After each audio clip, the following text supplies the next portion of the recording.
It is not my intention this evening to labour you during the course of this lecture with the numerous theories that attempt to explain paranormal activity, especially in relation to the Poltergeist Enigma. Some of these latter-day theories stem from relativity or quantum mechanics, but because in the most part they have a conventional base physical explanation, they are not proving to be as reliable as their authors would wish.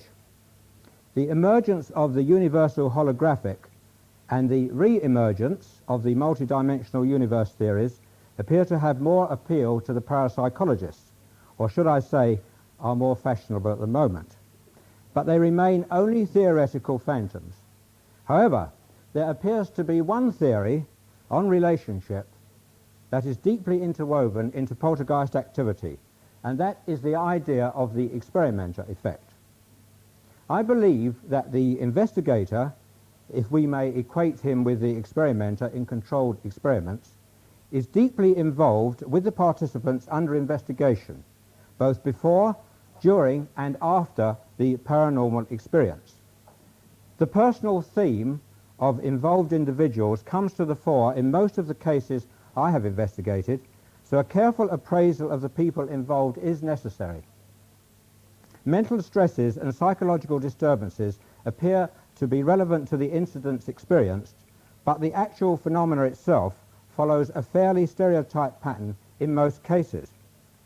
If I can make the bold assumption, for the sake of argument, that the poltergeist is an independent entity with a mind of its own, it would present good evidence for the idea that the poltergeist exists for the sole purpose of annoying, disturbing, and baffling the human race.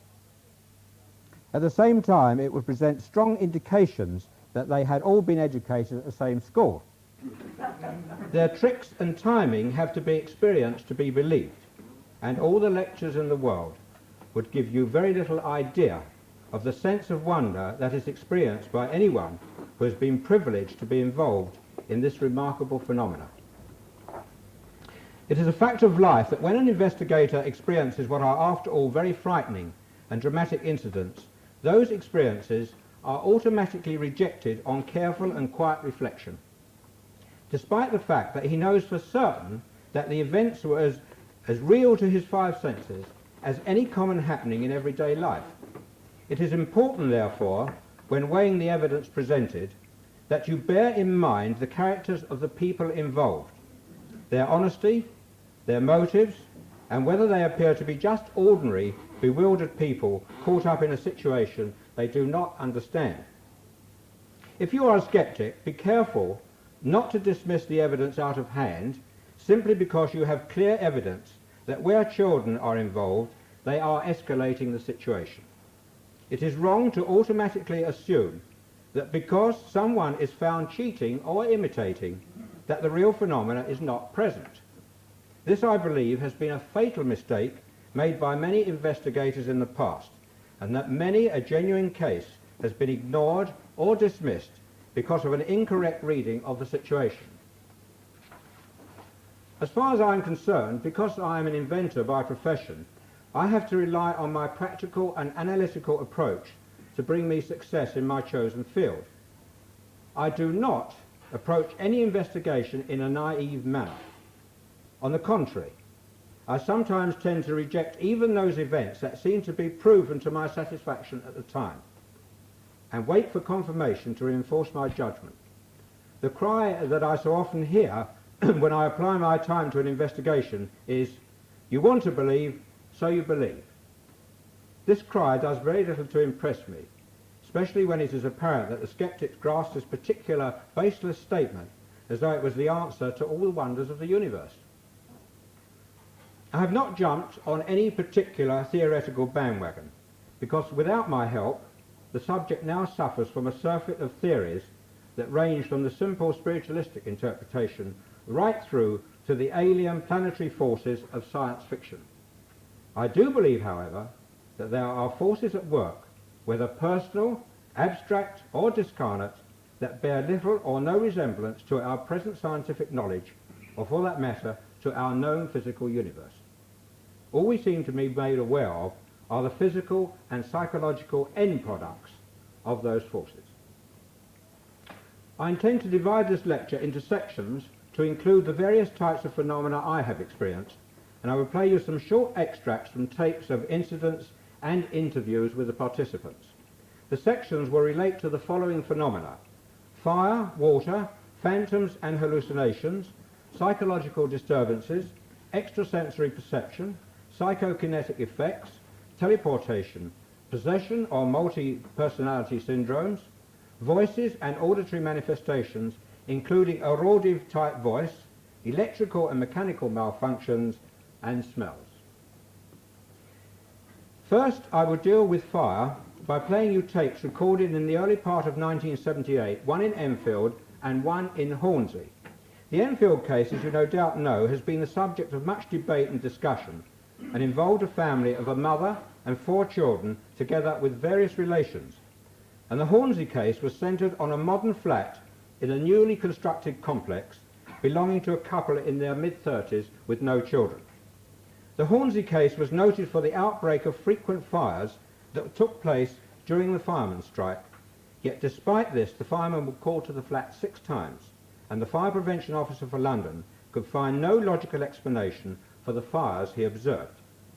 The fire I mentioned in Enfield took place whilst I was in the house with the family, and to my knowledge could not have been caused by any of the people present at the time.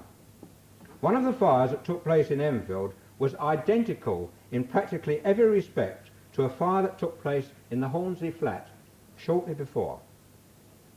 A partially burnt box of matches was found among the contents of a drawer that had caught fire in each case, and in both boxes of matches the matches themselves were intact, despite the fact that both boxes were very badly burnt. Right, now the first tape I'll play you is the interview with the fire officers. Not terribly exciting, but I want you to listen carefully to how they talk about it, despite a leading question at the end, which I must be forgiven for. But it's rather interesting to listen to. It doesn't take too long.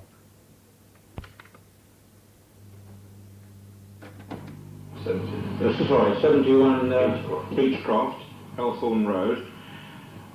They've had another fire here, and I have the fire officer here who is going to kindly give me a report on the fire. Would you like to just give me the name? Yes, it's Peter Minors, Holloway Station. Well, this is about the 6th fire they've had in this flat. None of them with any apparent causes. Normally, someone's maliciously set up to start a bigger blaze, but these are all small blazes. There's no wiring involved, no heat. There's no explanation at all for it.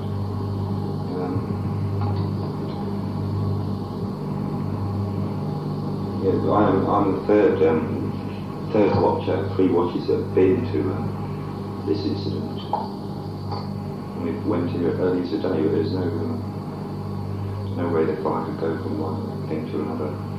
Is there any indication of how the fire might have been started? No. None whatsoever. No, I mean, this bed spread here, it's obviously sort of started on the top. But how it spread like that, I don't know. You'd expect it to burn a bit deeper.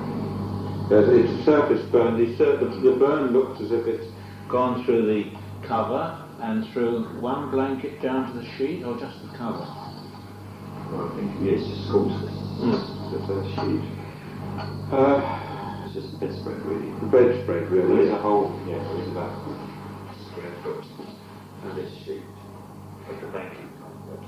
The actual burn is about 2 foot square, perhaps a little bit over, on the left-hand side of the bed on the right-hand side of the bed looking from the bottom of the bed. And there's a fire on the dressing table. Now, what sort of fire has that been? Well, it's called 17, but I'm not sure quite what this was. It looks like a plastic flower holder. Plastic flower holder? Yes. Oh, no, I know this is one of those mirrors. A plastic mirror? Yeah, with a glass. Right. But as far as you're concerned, it doesn't look like a malicious fire at all. No. Right. And would this be in line with the other fires they've had here? Yes, it's, we've had a number of fires now. We've had 2 last night, in fact. One in the clothes closet in the hall, which is just 2 or 3 items of clothing burnt. Did you come? I came last night. They called me out at 12 last night. No, I didn't. You didn't? Yeah, right. Well, that's fine. Thank you for that interview. I'm just talking to one of the firemen, and you are, could you give your name, please? My name's Fireman Tony Baker, and I'm attached to C30 Holloway, which is in Hornsey Road. Having just seen the bed and the fire as it was, I would say in my 6 years of experience, I've never quite seen anything like it, for it to be just superficial burning and no more. Normally a fire in a bed, it sinks a particular hot spot that goes right the way through and never ever remains on the surface like this. Right. So, in your opinion, the explanation that I suggested, that it being a psychic phenomena, would you be inclined to think that that is possibly true? Certainly, under seeing the type of burning and also the other situations that have arose. Right, thank you very much indeed. But I think that's very good. People ask for very good evidence. Well, there's an evidence of experts, because the first man that was talking was the Chief Fire Prevention Officer for the whole of London. Now, from fire we go to water, but first we had a combination of both. This took place exclusively in Enfield and was witnessed quite clearly by the investigators and the people involved.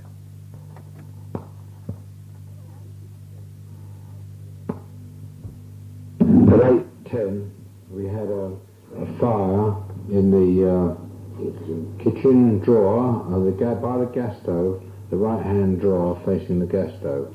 A few things in the drawer, such as dishcloth, an oven, gloves, paper handkerchiefs. I don't need your help.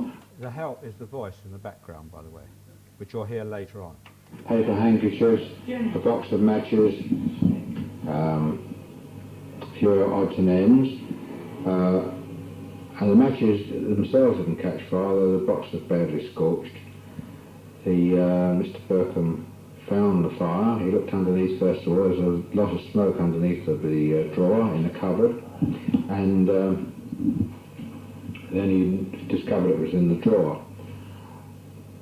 We took the stuff out, put the smouldering, it was smouldering actually, no flames, it was smouldering, we put them out, and previously there had been some water phenomena there was some water on the floor by the toilet, and after the fire episode there was water on the floor again. Margaret was the one who found the fire in the drawer, but we had smelt burning quite a long while before that, but I hadn't taken much notice of the smell. It wasn't very strong. Right. I can make a few remarks. I can confer everything Mr. Grosse has just said, but there's one thing he has forgot to mention is, in the drawer, there was water. Right, Mr. Grosse? Yes, that's quite right. Quite a bit of water. Mm. But I'll confirm everything that Mr. Grosse has said. So there was also one other thing, a strip of aluminium that was bent in a spiral, similar to the effects that David Robertson gets with his metal benders. That was in the drawer, and according to Mrs. Hodgson, it wasn't there before. That's good. Right. Water appeared in several places in the Enfield house, but particularly in the kitchen area. Many times various people saw water appearing as if it was seeping out from the base of the wall or coming up through the floor. At least 3 times it took on the shape of a dwarf-like figure, which we found very difficult to replicate. At one time we bottled some of the liquid found in the middle of the kitchen floor and sent it to the North Middlesex Hospital for analysis. We thought this liquid could have been made by one of the children urinating on the floor, although I must qualify this by saying that we had no particular reason to think that they would have done such a thing. The next day, when we rang the analyst for the result, he greeted us with a couple of invectives and a demand to know whether it was some sort of a joke. He had been under the impression he was analysing a specimen taken from a human, but was quite taken aback to find that it had come from an animal, probably a cat. The result may not have pleased the analyst, but it certainly gave us something to think about, for there was no animal in the house. Electrical and mechanical faults and failures were frequent in Enfield, taking place at various times throughout the duration of the phenomena. But one of the most interesting examples of malfunction took place at a public house in Croydon called the King's Cellars. This case was first brought to my attention in 1978 when I made extensive investigations into the alleged phenomena that was said to be taking place. The manager reported seeing an empty glass fill up with beer on its own under the beer tap, and then the tap turn itself off. The event was described in great detail during an interview on the radio. The staff of the pub said that the basement bar was haunted by a ghost of a young woman, described variously as wearing Elizabethan-type clothes as well as modern attire. The reports of the phantom were coupled with a mysterious fire that ran up the wall and along the ceiling in a straight line and ended up over one of the dining tables that had the reputation of being the only table in the pub where candles burnt out over twice as fast as on any other table. Other phenomena reported included mysterious clouds of smoke, strange smells, cold draughts, and glasses and bottles flying across the bar in full view of the customers. 2 years after my first investigation, I was again asked to go there to investigate a great deal of inexplicable glass breaking and a much more sinister shortage of money in the tills. Since I had been to the place 2 years previously, there had been a succession of new managers and only one of the original staff was still working there. There was a cloud of suspicion hanging over all the staff because of the many shortages for which there appeared to be no explanation. By the shortages, by the way, ran to several thousands of pounds. The tills had been checked both mechanically and electronically many times and were found to be functioning correctly. However, when I checked one evening with the manager, they malfunctioned in my presence. The following is an extract from a tape I recorded when one of the tills was being tested after hours. Here again, not terribly exciting, but listen to the reaction of the manager concerned. And he was a very concerned person.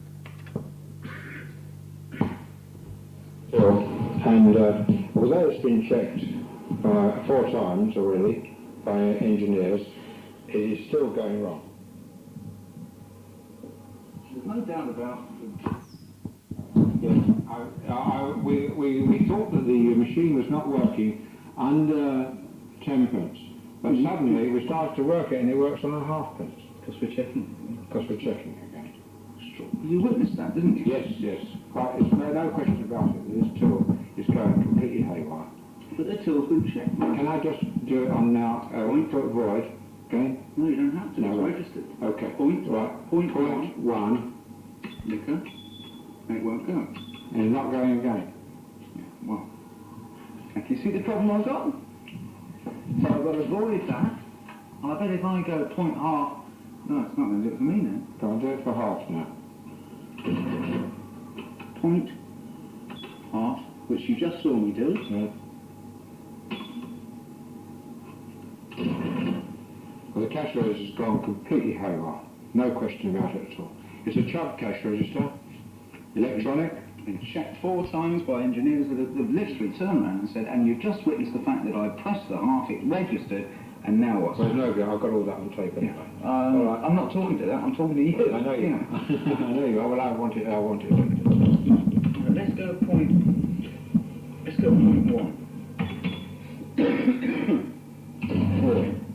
go point 2.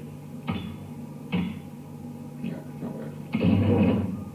Let's go point 1, 0. It'll work.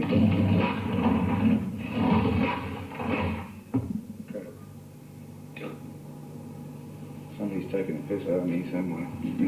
Well, of course, these machines have known to go wrong. This one is not wrong. It's been checked by 4 engineers. It's been working perfectly all night. It's been definitely working perfectly all night. It's been working perfectly all night. Okay, that's all we want to know then. Right. I think that speaks for itself. I wrote to the till manufacturers, but it took many weeks for them to send me their report on the tills. And I had a distinct feeling when talking to the foreman on the telephone that this was one report he would rather not give. When eventually they did write to me, their explanations did not tally with the malfunctioning. The malfunctioning I myself had observed, or the type of trouble that had been reported to me by the managers. What Chubb also failed to mention in their report was that 2 cash registers were reported as malfunctioning, not 1. Now, I'll just read you the report from Chubb. It says, report on so-and-so number cash register at King's Sellers, Croydon. Customer complained machine would show 9s on the display without being operated. A service engineer called and checked the machine but could not find any fault. He was called back a few days later as he could still not find any fault. He removed the machine to the workshop. It was checked and left on test for 2 days before the fault occurred. This was traced to the number 9 key switch, which was replaced with a new switch. Left on test, the fault did not recur. A few days later, the machine was returned to the customer's premises, since which the fault has not been repeated, which is perfectly true. But the report on the malfunctioning was not the malfunction that was taking place. I make no more comment about that. Probably the best reported malfunction of equipment was in the Enfield case. One malfunction was to do with operation of a video recorder specially prepared by the technical staff of Pi Limited to operate in the house. And the other malfunction concerned BBC tape recording equipment used by a BBC reporter. I will read you from both reports, and you will notice how they suggest that the malfunction should not have happened, and how the strange behaviour of both machines was very similar and had never been seen by either technician. I am surprised by the scant attention that has been paid to statements in the Enfield case made by extremely competent witnesses, and this lack of attention coming from people who are the first to demand good and reliable evidence in spontaneous cases.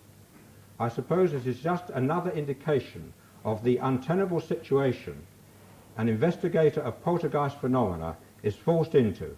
No matter how good the evidence, the skeptic will dismiss it as of no consequence. Now the reports.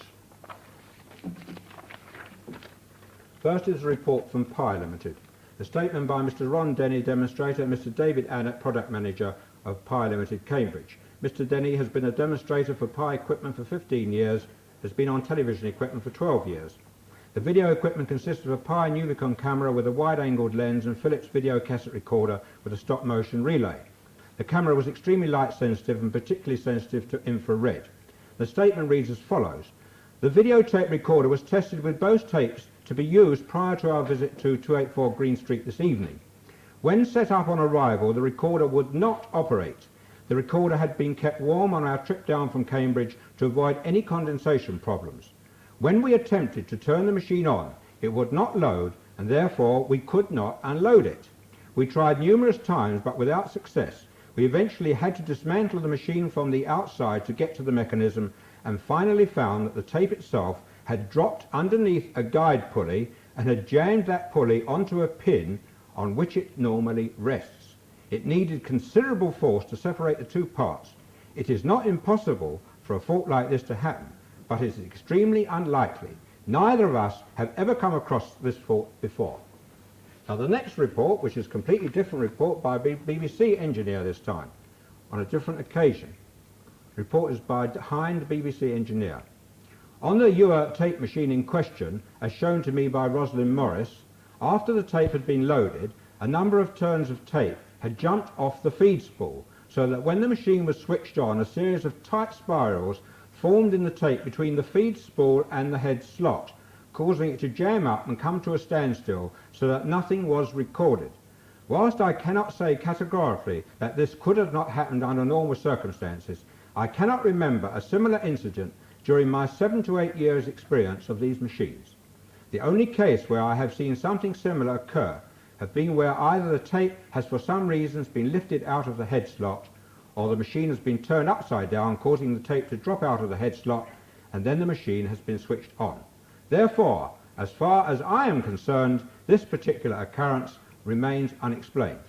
And I've got a short note on the bottom. Rosalind Morris was a very experienced operator who said there was no way she could have lifted this spool up or turned the machine upside down. In an investigation I carried out at Rank Xerox factory, switches turn themselves on during the night and the electrical heated boilers turn themselves off, despite the fact that all the doors were securely locked and there was no sign of entry. This case was again noted for a variety of phenomena that took place and was particularly impressive as far as the witnesses were concerned, in that most of them were alert and of good intelligence. My investigation ended in a stalemate when top management from the United States made me promise to stop the investigation and honour my pledge that I would not publish anything without their permission. Needless to say, their permission was never forthcoming, despite the fact that I pointed out to them that the inventor of the system that had netted them so much money had left the bulk of his fortune to psychical research. Now, I would like to pass on to the most hotly debated feature of Enfield, although I personally do not think it was by any means the most important. I refer, of course, to the voice phenomena. This could be the subject of a whole lecture in itself, but I'm afraid we must be satisfied with some short extracts taken from recordings. First, I have linked this with a case I investigated this year in the East End of London. During the course of the recording, we were often plagued with a strong background noise, as if caused by electrical interference. And I found that when I recorded in East London, I found a similar noise on recordings when phenomena was present during the night. This interference was not present when I interviewed the family earlier that evening in the kitchen. Right, so this tape is a tape, it's rather a bad tape, but it'll give you an idea of the tremendous noise background, and you will hear some rather weird things going on in the middle of the night with two 18-year-old girls in bed. Sorry, before you play, can I ask a question? Yeah, well, I'm pushed for time, I'll tell you that. Sorry, are you saying that this noise was not apparent at the time but came up? No noise, it was absolutely deathly silent. Yes, thank you, yes. Right.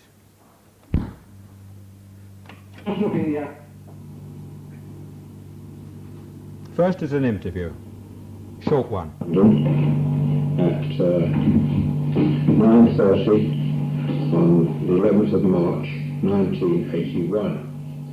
I'm now interviewing Linda Thomas, who is 18. She's one of the daughters involved in the... right, okay. Saw the figure and the banging and attacking. Well, can you tell me about the figure first? Tell me about the figure you saw. What was it like? I thought it was dark.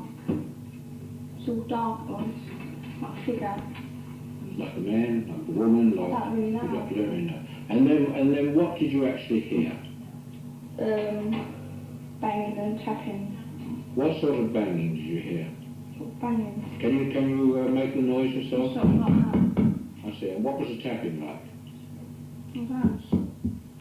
Like someone walking up and down the stairs. Like sort of. You heard somebody walking up and down the stairs? Now, how do you know it wasn't somebody walking up and down the stairs? Because I was all in bed. 18. Yes. Now it follows on with the recording actually in the bedroom in early hours of the morning. The following is a recording taken later that evening in the bedroom. The two girls sleeping there.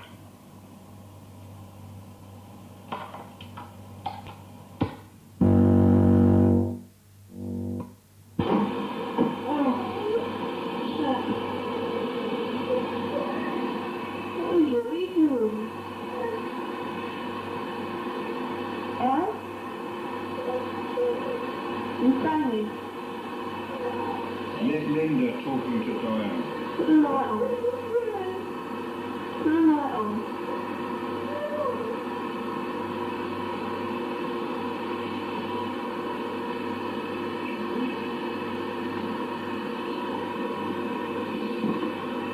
Right, now go for the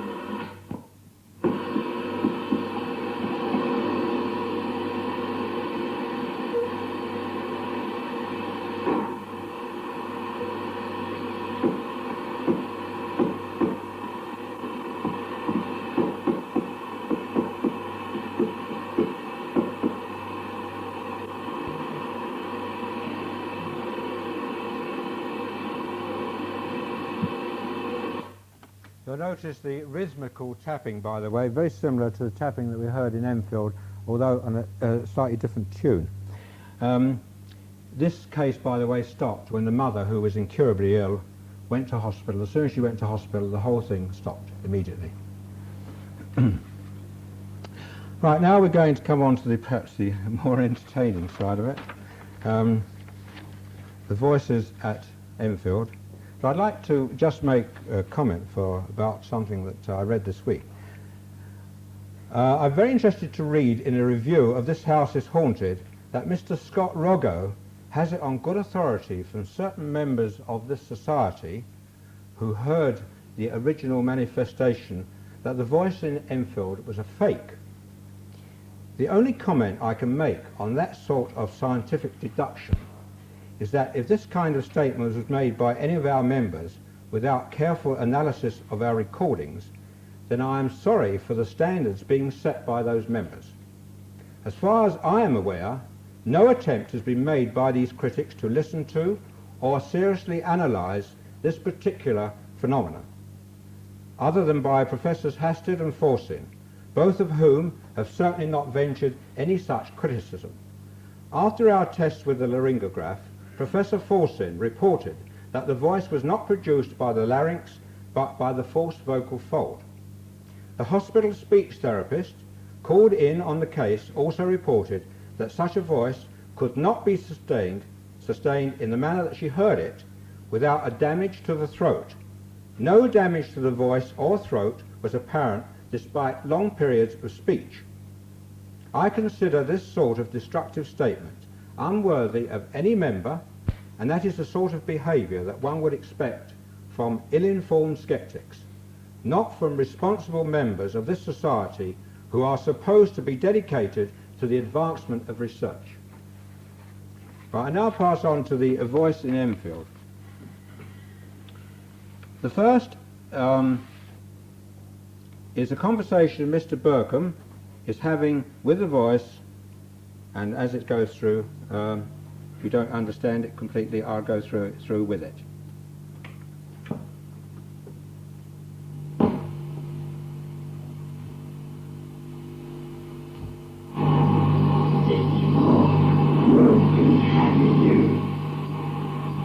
Enfield, 64 Wilton Avenue, Enfield, Middlesex.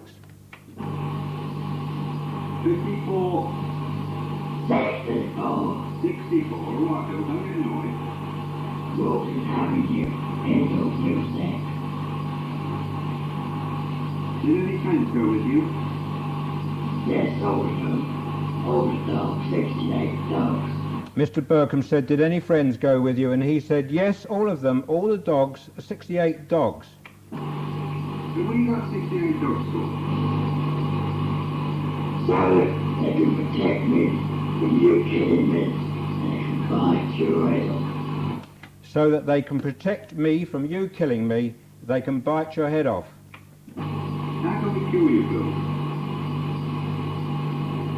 You can shoot me off. You can shoot me off. Now how can we shoot you if we can't see you, Bill? By praying to God. By praying to God. Sorry, I didn't hear that, Bill.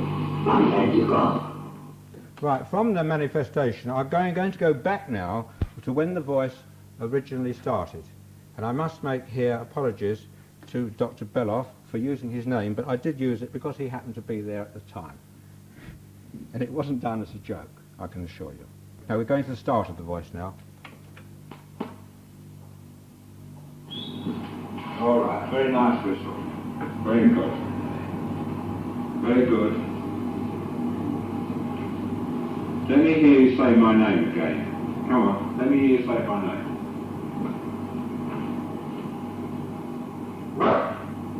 That's not my name.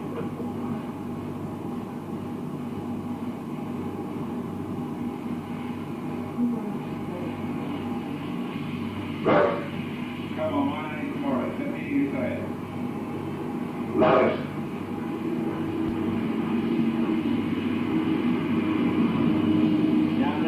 Now say my whole name, Maurice Grosse. Come on.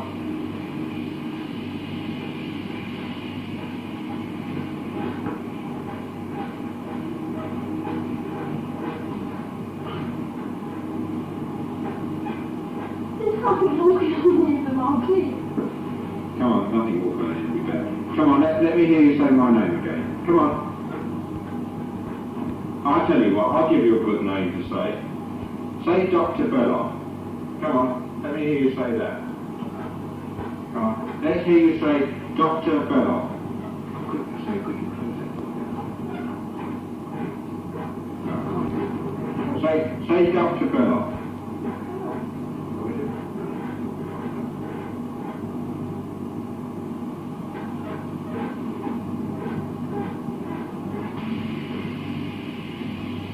Come on, try. Come on, try again. Come on. Dr. Belloc.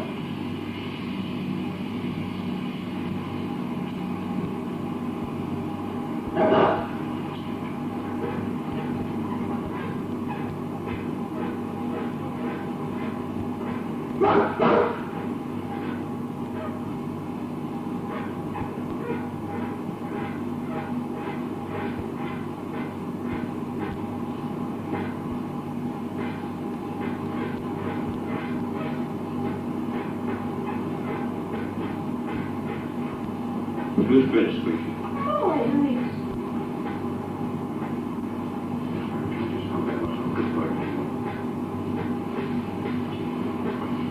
Now, if you squeak the bed, I can't hear you talking. Now, say Dr. Belloc. Come on. Come on, say it for me, Dr. Belloc. Dr. Belloc. Right, I must remind you that's an 11-year-old girl. Now we go on to Margaret talking to the voice again when the voice is Bill Haylock.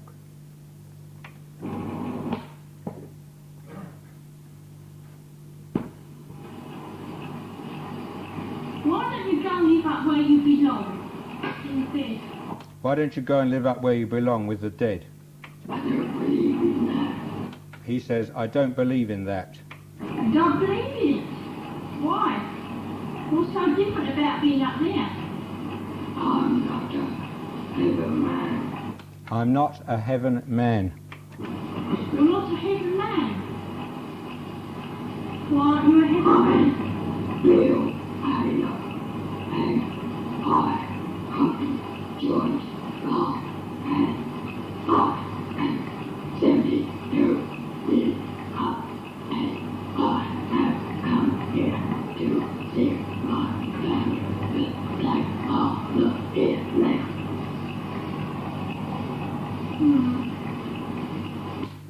Right, that staccato voice has been mentioned many times in previous poltergeist cases that have manifested voices.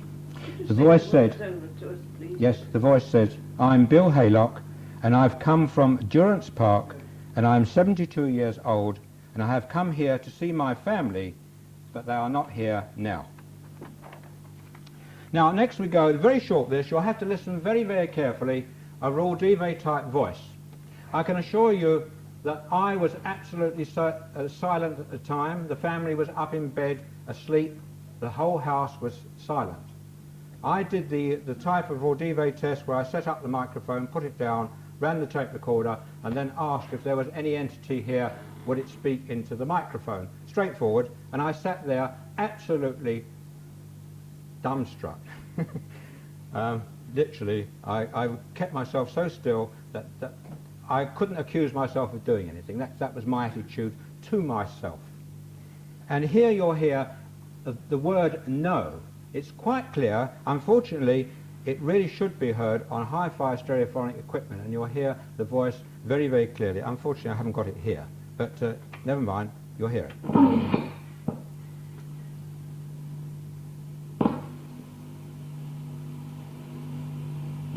There was an entity here. We talk directly into the microphone. Directly into the microphone.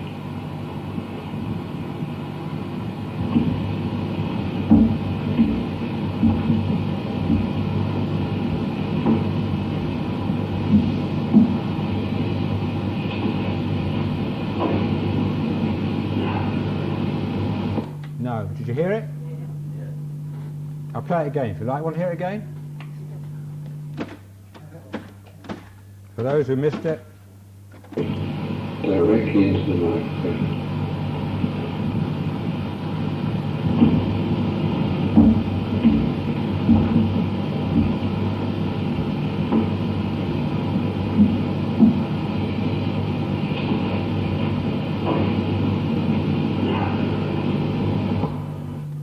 No.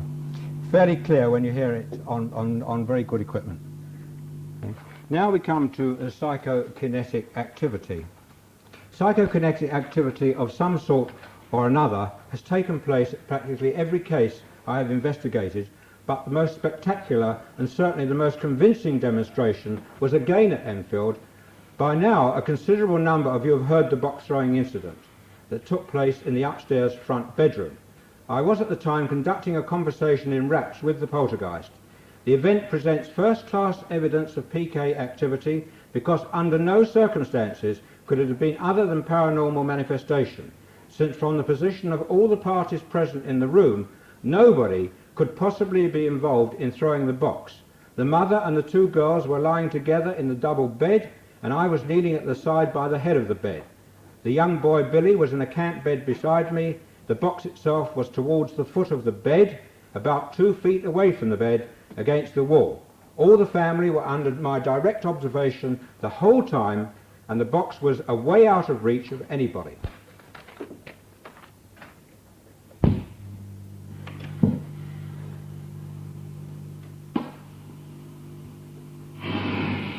Was that 53 years ago? Yes, 53. I counted 53. I think that was right. I'll ask you again, was it 53 years ago? Yes, 53. I counted 53. I think that was right. I'll ask you again, was it 53 years ago? It was. Thank you. Right, we've now established that she moved away 53 years ago. And I'll ask you the question again. Did you die this year? You did die this year. Right.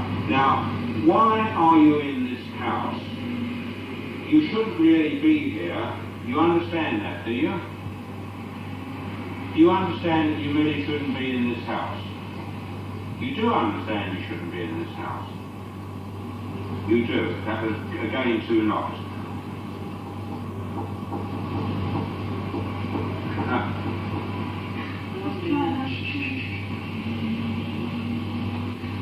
It's now doing the rat tat tat tat tat tat. Now I'm going to ask you a question. Are you having a game with me? Oh, right. As I ask the question, are you having a game with me? It's through the cardboard box and the pillow right in my face. Well, thank you very much. That was a very good answer. Well, just a minute. I should have went through. Just a minute. It's through the cardboard box, the pillow, and a heart shape, a square pillow and a heart shape, right at my face. Now, what do you think of Why you went cold blimey? It's quite a lot happening, you know, I see it really flying cold and all that, didn't you? I saw it. It's been a face.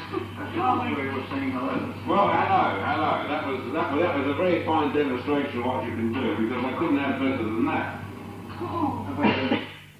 Right. About 20 minutes later, the following incident took place, an incident that seemed to be timed to confirm in no uncertain manner that the forces at work were going to make quite sure that we were aware of their presence. As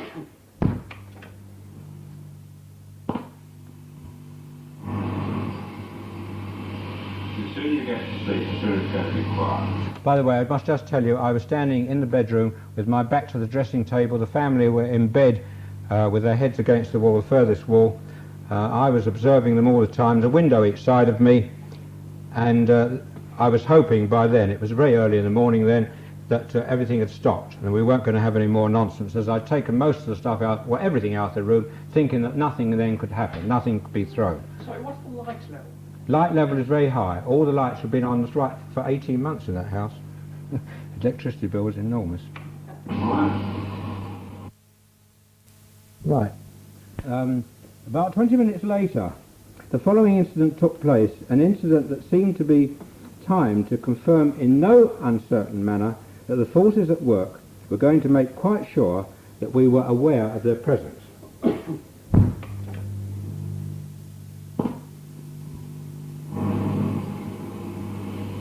sooner you get to sleep, the sooner it's going to be quiet. By the way, I must just tell you, I was standing in the bedroom with my back to the dressing table. The family were in bed with their heads against the wall, the furthest wall.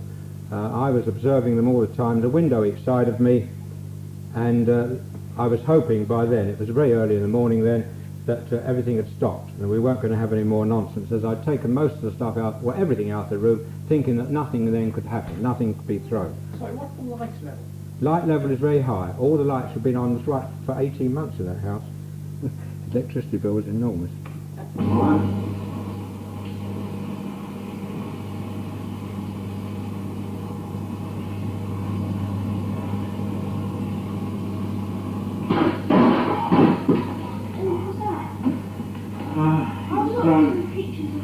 It pulls the pictures off the wall. That's what That is right over the other side of the room, and it is exactly where I was standing when it pulled the picture off the wall. Oh, Janet, your gymnastics. Janet's gymnastic award was pulled off the wall and dropped down. Oh, that's it. And that happened behind me as I was standing against it, and that was about 8 foot from where they're lying in bed. I'm standing here, and it ripped, it pulled this off the wall. But as I'm standing here, I can knock my tape recorder over this. But did you knock your tape recorder over? Really, at the same time? I thought it was all a lot of noise going on, just that small Right, well that's all you're going to hear from the Enfield. I could have, of course, spent 180 hours playing with the tapes, but we're not going to. Before going to the next category of phenomena, there is one other incident of PK that I would particularly like to refer to. It is to do with the broken drinking glasses at Croydon. When I first went to investigate again last year, the manager told me that as well as the trouble with the tills, there was also an unaccountable shortage of Pernod, despite the strictest monitoring of this particular drink. One day, after a rather bad glass smashing incident in the early hours of the morning, I was examining the broken glass when I noticed that all the breakages were Pernod glasses. When I pointed this out to the manager and reminded him of the loss of Pernod, he was most surprised, and so was I. I can only surmise that we were confronted with a Pernod-swigging ghost who preferred to smash all his glasses in the traditional Russian style. Now, phantoms, ghosts or hallucinations are some of the various descriptions applied to the reported sighting of phenomena in ethereal form. They usually assume the shape of humans or animals, but can really include any object. The name you prefer to use would depend on your prejudicial thinking on the matter, but whatever category you place them, they are commonly reported in poltergeist cases. In the Rank Zarot's case, a phantom clearly seen by the office manageress in the afternoon, just after an executive meeting, took on the guise of a bulky shape that was sitting in a chair, which after a few seconds got up and walked out of the room. In Croydon, the phantom, as I already have told you, was seen as a young girl variously dressed in Elizabethan and modern clothes. In Enfield, the ghost took on the shape of an old woman who periodically peered out of the windows, or the lower half of a man who was seen to go up and down the stairs. Once a small child was seen to run across the room and disappear into the fireplace. The most vivid descriptions of phantoms are given by Mr. Burkham and his daughter Denise. Mr. Burkham saw an old man sitting by the table dressed in the typical working clothes that were worn during the earlier decades of this century. His description goes into detail, and he describes the vision as being absolutely solid looking. Denise, in her description of another phantom, was standing at the front door one evening waiting to be let in after knocking on the door. And while she was waiting, she saw me pull the curtain aside in the downstairs front room and look out at her. She waited for me to open the door. But when nothing happened, she looked through the window of the front door and saw me going upstairs. Wondering why I hadn't answered, she again banged on the knocker. This time she was heard upstairs and Mrs. Hodgson went downstairs to answer the door. She was greeted with the words, "What's the matter with Mr. Grosse? Why didn't he open the door?" Denise nearly dropped in a dead faint when she was told that I hadn't moved out of the upstairs bedroom for the last hour. On reflection on this incident, I wondered whether it was a case of the oft-reported doppelganger effect or whether our mysterious visitor was going around impersonating me. In a case I investigated in Holborn not long ago, a shadow-type phantom was seen in a large basement of a tobacconist shop housed in a genuine old Tudor building.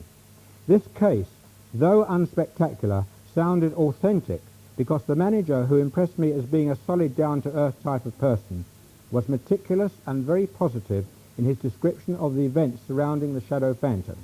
Here is an extract from his statement. Mr. Knott of John Brumfitt, High Holborn. This is part of his statement. These noises were of distinct footsteps as of a customer entering the secondary door and taking several moderately heavy steps into the shop. The sound to a staff member is both distinctive and familiar. The sound of somebody walking from that door and approaching the main counter is very familiar and is instantly recognizable. The initial reaction in most cases is for the staff to automatically look round in readiness to greet and deal with the customer. They then see that there is no sign of anybody there. I've heard this many times, and as the longest serving staff member here, I've had the most opportunity to do so. I have compared the sound that customers produce in those circumstances and can find no differences. Those of us who have had this experience here have discussed it and can come to no helpful conclusion. But then there's some more, and then there's another report. One night shortly after the assistant manager had left at approximately 6:10 p.m, I was working alone in the shop, he having locked the door as he left. Being winter, it was already dark, but the basement lights were all on. I had been working for some minutes when I heard the sounds of a stealthy movement from the stockroom. Jeff, that's the assistant manager, and I have often played practical jokes on each other, and on more than one occasion he had apparently left the shop. Locking the door is audible downstairs in the basement area, but had in fact merely unlocked the door, closed it again and relocked it, remaining inside the whole time. I thought he was repeating his joke of trying to frighten me. So I sat in the office watching the open door to the rear basement, waiting for him to appear. I waited for some time while the sounds of the stealthy movements continued. I was beginning to wonder if it really was my colleague when a shadow appeared on the wall by the door. It was the shape and size of a figure as though somebody was standing by the door just out of my vision. I waited for my colleague to appear, but after a few minutes I became extremely edgy. He then goes on to say how he went to confront his colleague, but there was nobody there. He also says that the whole incident made a deep impression on him, and later one of the members of the staff had a similar experience. Mrs. Spring, in the Hornsey case, claimed to have seen the ghost of a soldier, which she carefully described to her mother. Her mother immediately said, "That's your dad." That's not very impressive, you may think, but I was surprised to hear from both of them that Mrs. Spring had never seen a photograph of her father, who was killed in World War II when she was a baby. Her mother said it was a very accurate description of her husband and how she had remembered seeing him for the last time. Now to ESP. Straightforward ESP, if there is such a thing, does seem to take place to some extent in poltergeist-type disturbances, but because of the more spectacular aspects of the cases, it tends to be ignored. However, in Enfield, the episode of the shared dream experienced by the two girls was notable in that Margaret appeared to jump out of Janet's dream. It is true that both girls were in voice contact at the time, but when I examined them, it was evident from their pupil reaction, from a light shone into their eyes, that they were not conscious. Shortly before this happened, both girls sat up in their separate beds, and they appeared to be either in a dream or trance state. And when given pencil and paper to write on, both wrote similar things. Margaret wrote the numbers 1 to 10, and Janet did the same thing, but added the word ghosts. During this writing session, there was absolutely no audible or physical contact between the two girls. I found this dream or trance demonstration most impressive. Whether we can classify my son's remarks that he was almost certain the poltergeist could read his mind as ESP, I'm not sure. But he was adamant that the poltergeist was able to anticipate his next move when he was in conversation with the voice. I must say that the uncanny timing of incidents to coincide with the investigator's momentary lack of attention has to be experienced to be believed. The real problem in an active poltergeist situation is that so much is happening, it is often difficult to separate ordinary sensory experiences from the paranormal. The tendency is to be on the alert to such an extent that any ordinary sound or event can be sometimes be misconstrued as being an intervention by the unseen guest. A teleportation played a large part in the Hornsey case, because although it is better known for its outbreaks of fire, many episodes of teleportation were reported by the couple involved, including the disappearance of various articles that eventually turned up in the most unlikely places. My own experience in this field surrounds the disappearance of a valuable ring belonging to my wife, a ring that has great sentimental value as it belonged to her mother, and she had eventually intended giving it to my youngest daughter, who was killed in a road accident. The ring disappeared one night, for when my wife went to put it on in the morning, it was nowhere to be found. We searched for hours, carefully emptying drawers, searching every nook and cranny, but to no avail. We repeated this search ritual time and time again during a period of weeks. I waited for 6 weeks before making the insurance claim, still hoping that we might find it. At last, we had given up all hope of seeing it again. I sent off the insurance claim to catch the last post on Friday evening. Saturday morning, while I was in the bathroom, I heard my wife cry out. She rushed into the bathroom, breathless with excitement.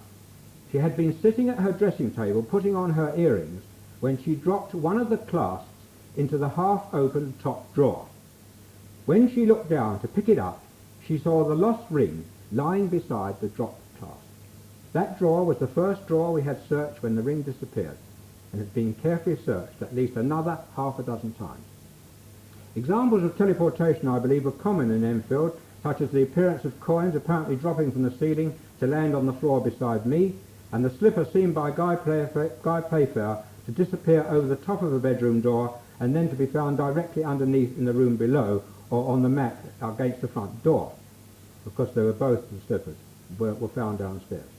The appearance of a plastic rod in mid-air in front of Mrs. Burkham's face came as a great surprise to her as she was standing at the kitchen sink one afternoon, so much so that she gave a scream and almost collapsed. But perhaps the most bizarre of the episodes that took place in that house was the placing of a large and heavy plastic cushion on the roof of the house, a cushion that only a moment before had been in the upstairs bedroom. David Robertson, who was conducting some experiments with Janet at the time, was certain that Janet was not physically responsible for this happening, and witnesses outside in the street were not aware of any opening of windows or any acrobatics taking place by anybody to get the cushion onto the roof. Following on from this, Janet claimed that she subsequently floated through the wall into Mrs. Nottingham's bedroom. We shall never know how all this took place, but the children's book that Janet claimed to be holding during her trip into Mrs. Nottingham's was actually found next door in that bedroom only minutes later. No satisfactory explanation has ever been put forward for this episode, although one comment made to me summed up very nicely the depth of thought that is given to paranormal activity. It was simply, the kids were just playing tricks on you. If that was the case, all I can say is that the Hodgson house contained not only one of the world's finest young impersonators and possible ventriloquists, together with a couple of the country's best child actresses, but also a possible reincarnation of Houdini. Now for smells, strange and unexplained smells are one of the most spectacular of all the peculiar things that happen when poltergeists are around. It is, however, a phenomenon much more common than one would suppose. I have experienced these strange smells on a number of occasions, and when they happen, it is usually impossible to relate them to the immediate environment, and they are invariably confined to a limited area. During a period when I was filming with Francis Hitching in Croydon, and at a time when I was experiencing a severe drop in temperature of the surroundings, I was suddenly asked to stop the interview and go to the corner of the bar. It was the same spot where the candles were found to burn out very quickly, and also the same place where the fire that had run up the wall and across the ceiling had come to a halt. As I approached the corner, I was assailed by a strong smell of burning that quickly turned to a sweet, sickly smell. It was confined to the corner, and the combination of the cold and the smell convinced me that what was happening could in no way be described as normal. I suppose the most embarrassing episode of this kind happened in the Enfield house whilst I was sitting in the living room talking to the family. The most ghastly smell of what I can only describe as rotten cabbages filled the room. It is generally not considered polite to comment on nasty smells in other people's houses, but after a minute or two I could not contain myself any longer. I said to Mrs. Hodson, "What is that ghastly smell of rotten cabbage?" She looked at me rather strangely, and I remembered that she had once told me that her sense of smell was not very good. "Funny you should say that," she said. "The medium, Jerry Sherritt, said that if you smell rotten cabbages about the house, the old girl will be around up to her mischief." I then learnt for the first time that when Mr. Sherritt had visited the house at Guy Playfair's request, he said that the poltergeist activity was being caused by a particularly nasty old lady who used to live and work in Covent Garden before she died. I remember my thought at the time was how hard pushed the sceptics would be to explain that episode away, as I was the one who mentioned the smell, and I was the one person who had no idea that what Jerry Sherritt had said. I thought if anybody is going to conjure up that old chestnut of super ESP being at work, it was certainly working in wondrous ways by making me smell something that wasn't there. The strongest of these strange smells that I ever experienced was not long ago when I returned from a funeral to the deceased's house. I walked into the small kitchen and I was overcome by an intense acrid smell.